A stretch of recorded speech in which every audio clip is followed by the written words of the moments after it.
शुभ अपराह्न सांग मैंने आज टे मटन खाइबा इच्छा है। आ मटन मु नहीं आसला धर्मपत्नी देखु हल्दी लंका लुण दही पकईकि मटन को पूरा गोला गोली करिकी पूरा साइज कर सारे। आज फाइनाली मटन हम आ मटन हम मसला देखु ग्राइंडर जार रे मसला पूरा रेडी हो सारे। खाली बाटिबा को वेट देखुन सांग मैंने बटा सरला केते बढ़िया देखा जाउछि मसला। मटन पे मसला रेडी हो गला।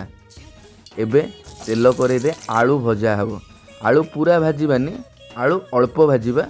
प्रेसर कुकर रे जिते मटन पशिब आलू बेसी सीझीज तो हाल्काली टिके नाकु भाजी सारा सेटा आम मटन ने पकेबा। फाइनाली धर्मपत्नी गैस लगेगी सोरिष तेल पकेबा आरंभ करदे प्रेसर कुकर रे। मटन पे प्रोसेस आरंभ हो गला। एबे पियाज भाजवा आरंभ कले।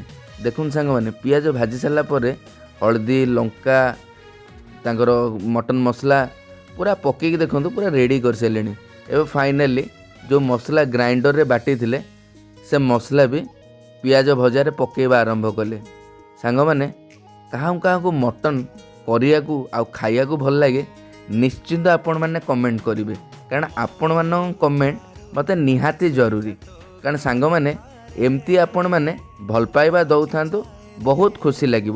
आउ जेते सब नुआ यूजर आसुचंती फेसबुक रे आपण मानू गोटे जिनस कहूँ आपण मैंने समस्त को प्रोफाइल विजिट करंतु, समस्त को कमेंट करंतु, समस्त संगे कथा हुंतु। निश्चिंत आपण चैनल ग्रो करिवो आउ आपणकर व्यू भी बढ़िबो। समस्ते समस्त को सपोर्ट करंतु। सांग मैंने देखंतु मटन माने पूरा एबे हे आसिलानी। आमर जो अल्प आलू भजा है थिला सी भी पड़गलानी। सांग मैंने फाइनाली देखंतु केते नाली देखा जाउची आ केते सुंदर देखा जाउची मटन। फाइनाली आज रविवार रे धर्मपत्नी मो कथा शुणी आ एते सुंदरली मटन मो पे करिसेंती तांको पे बहुत बहुत धन्यवाद। धर्मपत्नी तो खाइबा डाइनिंग टेबल पर मोर नहीं आसले। सांग मैंने देखंतु मटन केते बढ़िया देखा जाउची। मटन पांपड़ उषुना भात और दही जहाँ कहतु सांग मैंने ये खाइबा आत्मा पूरा शांति। आउ सांग मैंने आपन को मो वीडियो केमती लगिला निश्चिंत कहिबे।